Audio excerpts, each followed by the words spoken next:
ಅಲ್ಲಿ ಯಾಕೆ ಹೋಗ್ತೀಯೋ, ಮುಟ್ಟಬೇಡ್ವೋ, ಬಿದ್ದು ಹೋಗ್ತೀಯೋ, ಅದ್ಯಾಕೆ ಹಂಗೆ ಓಡ್ತೀಯೋ, ಕುತ್ಕೋಬಾರ್ದೇನೋ, ಇದು ತಿನ್ನೆ, ಇದು ಊಟ ಮಾಡೆ.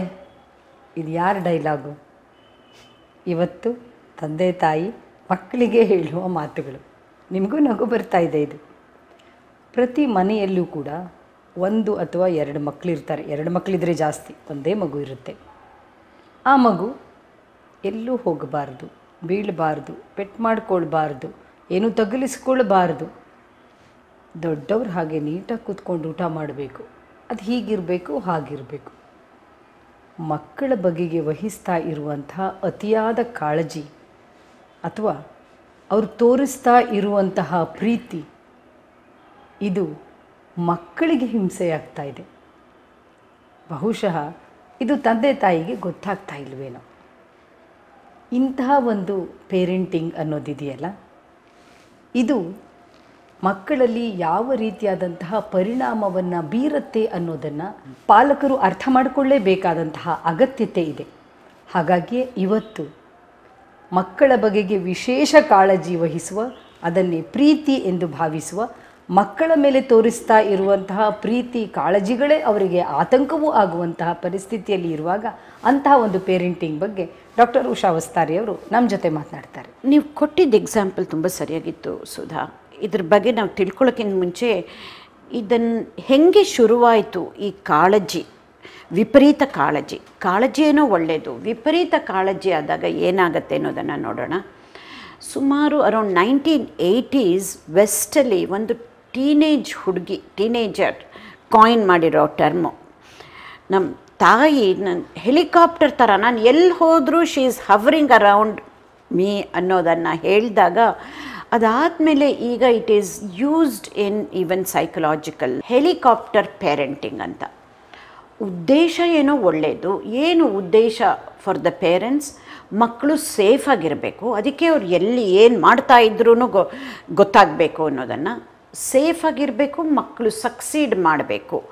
ಈ 2 ಉದ್ದೇಶದಿಂದ ಶುರುವಾಗಿದ್ದ ಕಾಳಜಿ ಅದು ವಿಪರೀತಕ್ಕೆ ಹೋಗಿ ನಾವು ಆ ಥರ ಪೇರೆಂಟ್ಸು ಹೆಲಿಕಾಪ್ಟರ್ ಪೇರೆಂಟಿಂಗ್ ಮಾಡಿದಾಗ ಒಂದೊಂದು ಕ್ಷಣವೂ ಮಕ್ಕಳನ್ನು ಎಲ್ಲಿರ್ತಾರೆ, ಏನು ಮಾಡ್ತಾರೆ ಅನ್ನೋ ಒಂದು ದೃಷ್ಟಿಕೋನದಿಂದ ನೋಡ್ತಾ ಇದ್ದಾಗ ಆ ಮಕ್ಕಳು ಬೆಳೆದಾಗ either as teenagers or young adults, they get into depression. They have lot more anxiety than other type of parenting. ಅದೊಂದೇ ಅಲ್ಲ, they also have very low self-esteem. ಯಾಕೆಂದರೆ ಸೇಫಾಗಿರಬೇಕು ಅನ್ನೋ ಉದ್ದೇಶದಿಂದ ಪೇರೆಂಟ್ಸು ಹೇಗೆ ಮಕ್ಕಳನ್ನು ಪ್ರೊಟೆಕ್ಟ್ ಮಾಡಿಬಿಡ್ತಾರೆ ಅಂತಂದರೆ, ಆ ಮಕ್ಕಳಿಗೆ ಹೇಗೆ ಜೀವನದಲ್ಲಿ ಬೇರೆ ಬೇರೆ ಸಿಚುವೇಶನನ್ನು ಹೆಂಗೆ ಎದುರಿಸೋದು ಅನ್ನೋದೇ ಗೊತ್ತಿಲ್ಲದೆ they develop low self esteem ultimately. ಇದನ್ನು ಇನ್ನೊಂದು ರೀತಿಯಲ್ಲಿ ಹೇಳಬೇಕಾದ್ರೆ, ಆ ವಿಪರೀತ ಕಾಳಜಿ ಹೆಲಿಕಾಪ್ಟರ್ ಪೇರೆಂಟಿಂಗಲ್ಲಿ ಏನಾಗುತ್ತೆ, parents are physically present around a child's life, but they are psychologically absent. So much so ಮಕ್ಕಳಿಗನ್ಸತ್ತೆ it is as good as a parent not being there. None of the kids want their parents to be physically present all the time, to be protecting them physically. ಅದು ಒಂದೇ ಅಲ್ವಲ್ಲ. ಆ ಮಗುವಿನ ಜೀವನದಲ್ಲಿ ಏನಾಗ್ತಾ ಇದೆ ಒಂದೊಂದು ಸ್ಟೇಜಲ್ಲೂ ಅದನ್ನು ಅರ್ಥ ಮಾಡ್ಕೋಬೇಕು parents. They have to be available, giving of course a safe environment, but psychologically they have to be present, understanding what a child at different ages is going through. ಈ ವಿಪರೀತ ಕಾಳಜಿಯಿಂದ ಇದು ಪೇರೆಂಟ್ಸ್ಗೆ ತಪ್ಪು ಹೋಗ್ಬಿಡತ್ತೆ. They only focus on just 2 things. Succeed ಆಗಬೇಕು, which means our kids should never fail. ಆಮೇಲೆ safe ಆಗಿರಬೇಕು. ಇದು ಎರಡನ್ನೇ ಇಟ್ಕೊಂಡಾಗ they won't allow the kids to fail. ಈಗಂತೂ ನಮಗೆ ಗೊತ್ತಾಗಿದೆ, ಎಸ್ಪೆಷಲಿ ಕ್ಯಾರಲ್ ಡ್ವೆಕ್ ವರ್ಕಿಂದ ಹೆಂಗೆ ಗ್ರೋತ್ ಮೈಂಡ್ಸೆಟ್ಟಿನಿಂದ ಮಕ್ಕಳನ್ನು ಬೆಳೆಸಬೇಕು ಅಂತ. Which means failure is also very important part of a child's life ಅನ್ನೋದು ನಮಗೆ ಪೇರೆಂಟ್ಸ್ಗೆ ಇದು ತುಂಬ ಚೆನ್ನಾಗಿ ಅರ್ಥ ಆಗಬೇಕು. If failure is not considered as part of one's life, ಆ ಮಕ್ಕಳು they will always be in a safe zone. They will never try anything new because they don't want to fail. ಎಷ್ಟು ಸೇಫಾಗಿ ಇದ್ಬಿಡ್ತಾರೆ ಅಂತಂದರೆ they will only be working within a box. ಇದನ್ನು ನಾವು as parents ಅರ್ಥ ಮಾಡಿಕೊಂಡು we need to let them fail. ಏನಂತೆ ಒಂಚೂರು ಬಿದ್ದರೆ ಗಾಯ ಆಗುತ್ತಾ, ಪರವಾಗಿಲ್ಲ. ಆ್ಯಸ್ ಲಾಂಗ್ ಆ್ಯಸ್ ಏನು ತುಂಬ ಅನ್ಸೇಫ್ ಆಗಿರೋ ಎಲ್ಲೋ ಗಾಜು ಅಂತ ಕಡೆ ಇರುವಾಗ one has to be careful. ಇಲ್ಲದೆ ಹೋದರೆ ಪ್ಲೇ ಗ್ರೌಂಡಲ್ಲಿ ಆಡ್ತಾ ಇರುವಾಗ ಬಿದ್ದರೂ ಪರವಾಗಿಲ್ಲ, ಎದ್ದರೂ ಪರವಾಗಿಲ್ಲ ಅನ್ನೋ ಒಂದು ಭಾವನೆ ಪೇರೆಂಟ್ಸ್ಗೆ ಇಟ್ಕೊಂಡಾಗ ದೆನ್ ಮಕ್ಕಳಲ್ಲೂ ಅದು ಮುಂದೆ ಮುಂದೆ ಬೆಳೆಯುತ್ತೆ. ಇದೇ ಥರ ಮತ್ತಿನ್ನೊಂದು ಟರ್ಮ್ ಇದೆ Sudha. As much as helicopter parenting, there is also what is called as extreme parenting ಅಂತ. ಎಸ್ಪೆಷಲಿ ಇದನ್ನು ನಾವು ಏಷ್ಯನ್ ಪೇರೆಂಟ್ಸಲ್ಲಿ ನೋಡ್ತೀವಿ. ಒಂದು ಎಕ್ಸಾಂಪಲ್ ತೊಗೋತೀನಿ, ಆವಾಗ ಗೊತ್ತಾಗುತ್ತೆ. Asian parents especially in certain subjects like ಮ್ಯಾಥಮ್ಯಾಟಿಕ್ಸಲ್ಲಿರ್ಬೋದು ಅಥವಾ ಮ್ಯೂಸಿಕಲ್ಲಿರ್ಬೋದು, ಬಿಕಾಸ್ ಆ ಕೆಲವು subjects it's all about perfection. ಆ ಗಣಿತದಲ್ಲಿ ಕರೆಕ್ಟಾಗಿ 100 ಔಟ್ ಆಫ್ 100 ಬರಬೇಕು because it is possible to get. ಹಾಗೆ ಮ್ಯೂಸಿಕ್ ಪ್ರಾಕ್ಟೀಸ್ ಮಾಡುವಾಗ ಒಂದು ಚೂರು ಹಾಗೆ ಹೀಗೆ ಆಗಬಾರ್ದು because my kid has to be in certain orchestra.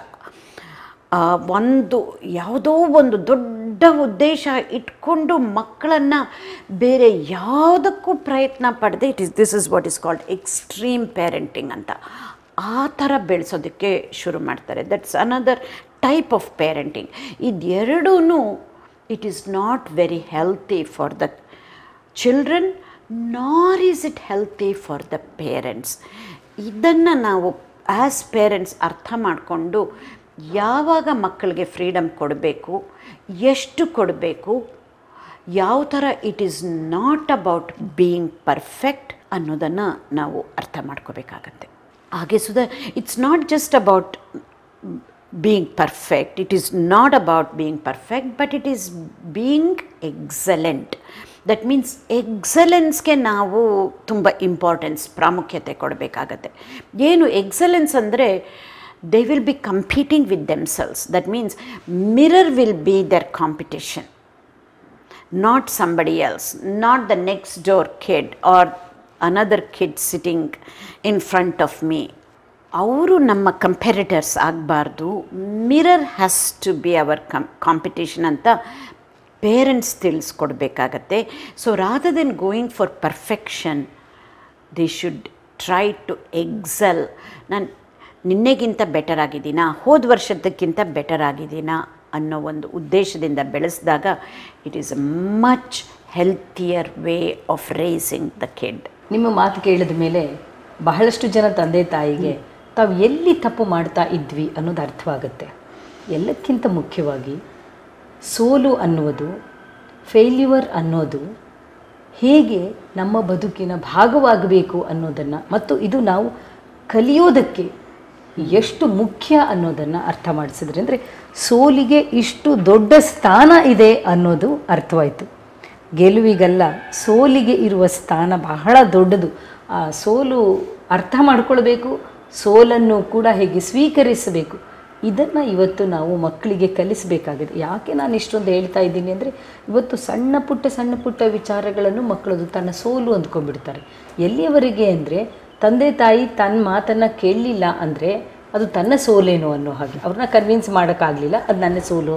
ಅಥವಾ ಒಂದು ಮಾರ್ಕ್ಸಿಂದ ಹಿಡಿದು ಸೋಲು ಅನ್ನೋದು ಬೇರೆ ಬೇರೆ ಹಂತಗಳಲ್ಲಿ ಮಕ್ಕಳನ್ನು ಇವತ್ತು ಆವರಿಸ್ಕೊಳ್ತಾ ಇದೆ. ಭರವಸೆ ಬಹಳಷ್ಟು ಜನರಿಗೆ ತಲುಪಿಸೋದಕ್ಕೆ ನೀವು ನಮ್ಮ ಜೊತೆ ನೆರವಾಗಬೇಕು. ನಮಸ್ಕಾರ.